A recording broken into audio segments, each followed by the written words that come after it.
Hello and welcome back to Between the Covers, the podcast for all conversations, literature hosted by Leon Reuter. For today's segment of Pulitzer Corner, we're lucky to be joined by Pulitzer Prize winner, Nobel laureate, and author of Beloved, Home, A Mercy, and Sula, Toni Morrison, as well as with another Pulitzer Prize winner and author of Tracks, Love, Medicine, The Night Watchman, and The Roundhouse, Louise Erdrich, for a roundtable on home, what it is, and how we define it. Welcome both. It is an honor to have you return, Louise and Toni, for you to join us for the first time. Thanks, Leon. It's good to be back, and I'm excited to discuss such a prominent topic with someone as amazing as Toni. I'm just happy to be here. But yes, thanks for having me on, and I'm happy to be here. In some way or another, each of you two approach the idea of home and how we define it in your works, but also how your definition and representation of home depart from the Western literary canonical ideal of home and the relationship with home. Today, I would love to just go into a mini deep dive in your process of conveying that home can be defined in ways not aligned with the literary canon ideal of home. Cambridge Advanced Learners Dictionary explains home as the house, apartment, etc., where you live, especially with your family. In other senses of the word, also as someone's or someone's place of origin, or the place where a person feels they belong. Your own country or your own area. For our audience listening along, would either of you like to explain how this dictionary definition and viewpoint of home supports the sense of home that the Western literary canon has? Louise, you want to try to tackle this one? I know this is a big question to start off with. I'll do my best, but Toni, please feel free to interrupt at any point, though.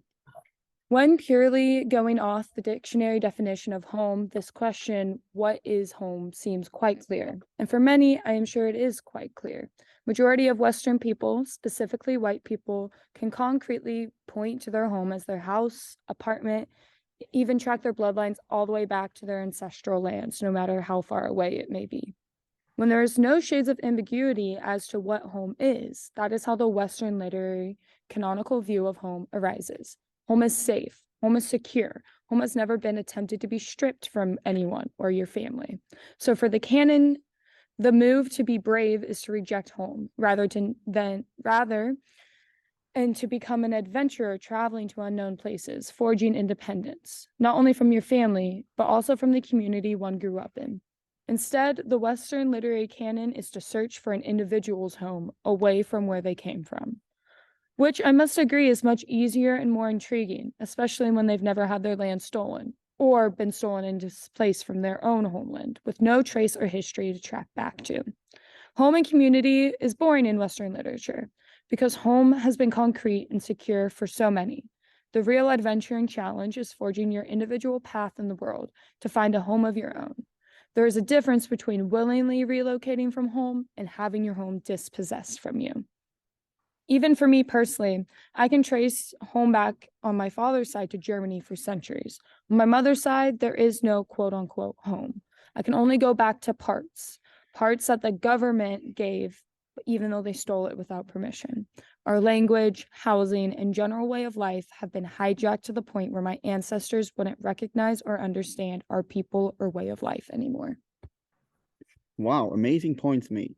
On the last point, Louise, in 1994, you were quoted by saying your journey to home has been difficult, not only because of your Native American identity, but because your Native identity is split with your father's German American side. You have to ask, who am I? Where am I from? How have your novels helped you to begin to answer these questions? Are you still searching for the answer in your novels?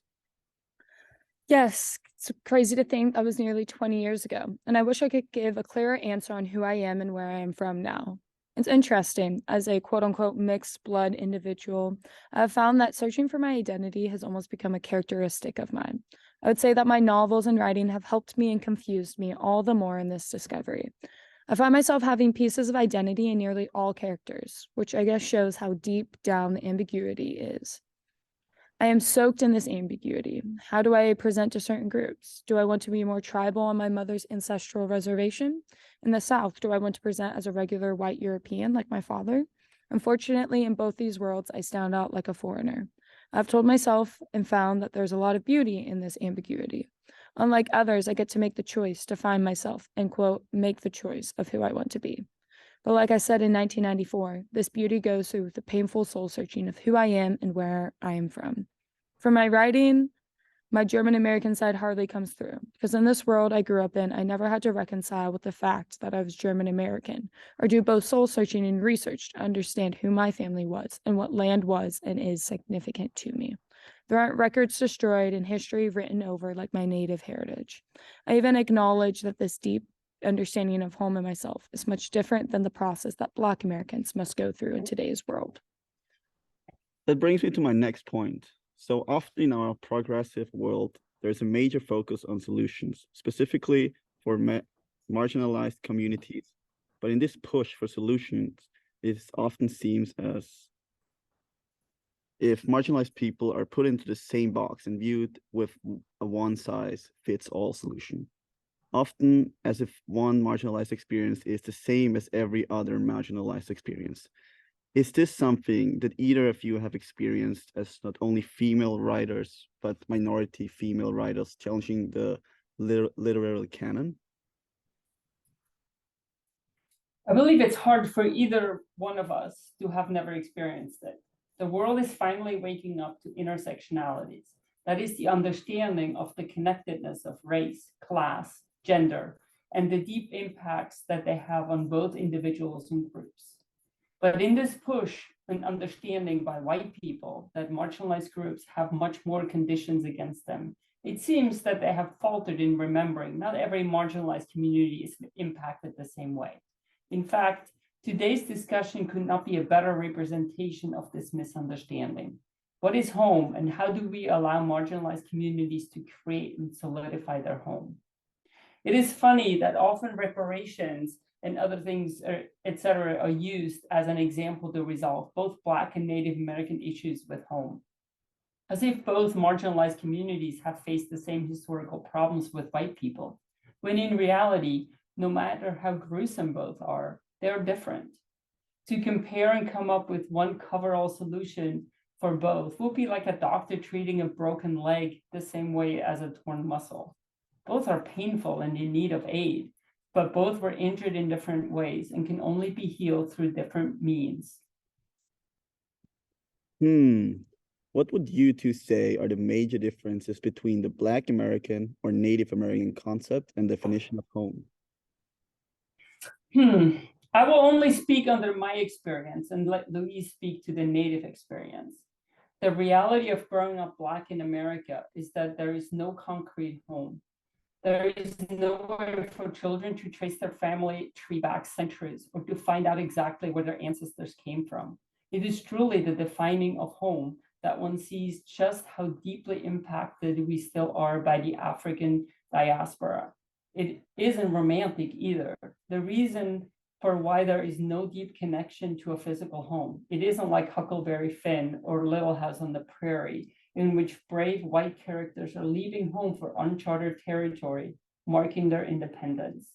The reality is, Black people were physically and forcefully separated with the land that they came from by white people. And with this separation was the separation from an entirely different way of life, religion, culture, language, and so forth. There is no Ellis Island for slaves and Black folks either. There are no records to track where and when my ancestors entered the Americas. No marriage or divorce records, no birth or death certificates.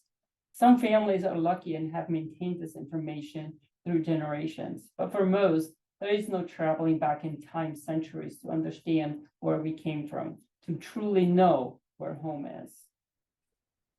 This is a great spot for me to jump into this question. As Toni said, each experience is equally horrific, but done in horrifically different ways. The construction of the Native American identity always begins with the land. The land of the tribe serves to construct the identity for all tribal members. The land is identity. The land is life. The land is crucial for storytelling, myths, relationships, family tradition, and a way of living. Throughout my novels, there are those that are intimately more connected with the land, and those that have lost their relationship with the land. Particularly those that have lost their relationship with the land, they have also lost the tribal identity that forms with relationship to the land. Oh, so such as Pauline from Tracks. Exactly. Unlike Black Americans, we know where our home is. We know our land, the true territories, and the limits of the land, not just the small parcels shaved off for tribal reservations during the allotment era. Native home is intimately tied to the land. White people physically and legally have disconnected natives from their definition of home. During the first introduction of Europeans and native tribes, there was a violent cleansing of tribal people, murdering men, raping and killing women, taking children and forced indoctrinating them into Western Christianity, forbidding them from speaking their native tongue, which holds so much power and history in itself. Over the past 2 centuries alone, Native American tribes have been made to relocate their homes repeatedly by government directions. This introduced a new type of cleansing of tribal identity. The native land that were parceled up with the resource-rich parcels sold to white bidders, while the tribes were pushed as a small percentage of their original territory.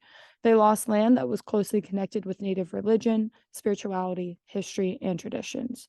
One particular element unique to the identification of native homes is that the land owned is not home only for living inhabitants, but also the dead ancestors of all. Home in Native American culture is both physically and spiritually connected to the landscape. This is not only where myths take place, but this is where the spirits of ancestors live in their eternal existence. Ultimately, is the story that natives are perpetually in limbo between home and homelessness, as they know where and what their home is, but they have been forcibly displaced time and time again from it. Disconnection from home and land is the disconnection of what it means to be native, an issue that many characters in my novels go through.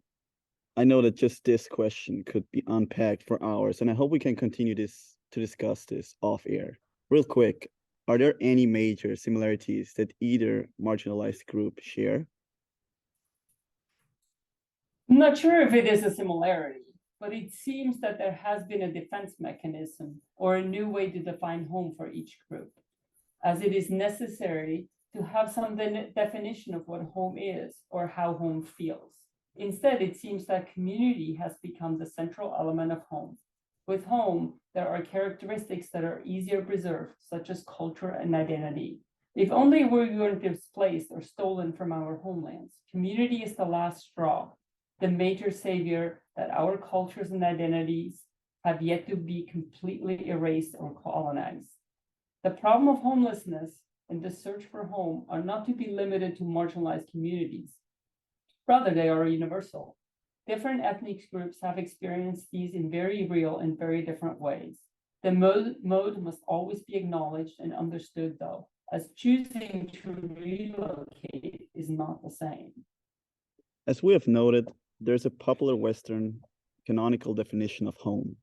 How have you two used your art to subvert the common definition of home and the journey to home? Are there any characters of or specific works that you find exemplify this? I'll jump on this one first. To some degree, whether it's fully intentional or not, a lot of my novels have touched on the concept of home and identity. I mean, it is the title of one of my novels. But off the top of my head, I really think Immersi, but I'm drawn to speak about Sula. For better or worse, the bottom is a community, a tight-knit one at that. No matter the relation, there was a central identity and culture to the world of the bottom. One that was fostered by groups of people working to create and maintain a community. Even within each physical home, there was a community. No better seen than at Peace House, a ragtag group made up of 3 generations of peace women, the 3 Deweys, Tar Baby, Plum, and any borders. There was a family, there was sacrifice, there was love hidden in there. Sula first represents the perfect ideation of a Western literary character, besides her skin tone. She is fierce, confident, and striving for independence from her family and home. And yet, despite her departure for a decade, she returns home in what the bottom sees as a sign of evil presence. Yet, without realizing it, it was a hero's journey back home. The community was thriving and had joined together, and by the end, community and identity have completely dissolved. Instead, individuals are isolated households, and the collective whole of the bottom ceases to exist. Toni, I love that Sula was brought up.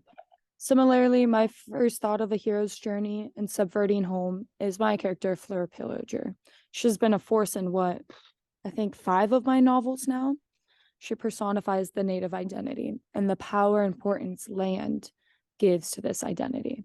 We see it in tracks especially, as she loses her pillager land at the end, ultimately failing to hunt and find food, succumbing to selling off the land for survival. We see it when she first leaves town and loses her power against the men in Argus, only to return once back on ancestral lands and regaining her power. In the beginning, it was this power and connection to the land that protected her from death and lame clamors as well. The succumbing of Fleur in the pillager land to the white man symbolizes the profound power land has, especially in nurturing tribal identity and home. Rather than only show this in the loss of land, as is often portrayed in history, it was important that through her return home and her life lived, that the true power was represented in all of its beauty and pain. When talking about these two characters, I feel it encompasses the true issue in the definition of home, particularly for the marginalization of Native tribes and Black people. Sula, or Frank and C, had no concrete definition of home. Rather, she left to establish her independence, but returned home to recover the truest definition of home that they can have. Home often lies in the community and the people surrounding them. For Fleur, her powers not only in the land as well, but the intense community and identity the land fosters for the community around her. Her journey was cyclical, most like a lot of our characters, Toni, but always bound to return home to her land and her community. If only Pulitzer Corner was more than a segment. This has been a beautiful discussion, and one that I hope that the literary community and Broad is ready to listen to and reflect on. Before we leave, do you have any last comments or advice specifically about the art of writing and defining oneself? Writing specifically about history or placing stories in specific historical times is one major and I think really important way for marginalized people to counter their invisibility that's been forced on them by the Western canon. And I think this is a major gift, and I hope it is one that is continued to be fostered in many more authors for the future. The work isn't done. So don't stop defining your home, discovering yourself, and taking a stand for your identity in whatever sphere you can. The past is already in debt to the mismanaged present. And besides, contrary to what you may have heard or learned, the past is not done and it is not over. It's still in process, which is another way of saying that when it's critiqued, analyzed, it yields new information about itself. The past is already changing as it is being re-examined, as it is being listened to for deeper resonances. Actually, it can be more liberating than any imagined future if you're willing to identify its evasions, its distortions, its lies, and are willing to unleash its secrets. Thank you so much, both of you, and we will be back with another episode next week. Thank you for having us, Leon. Thank you.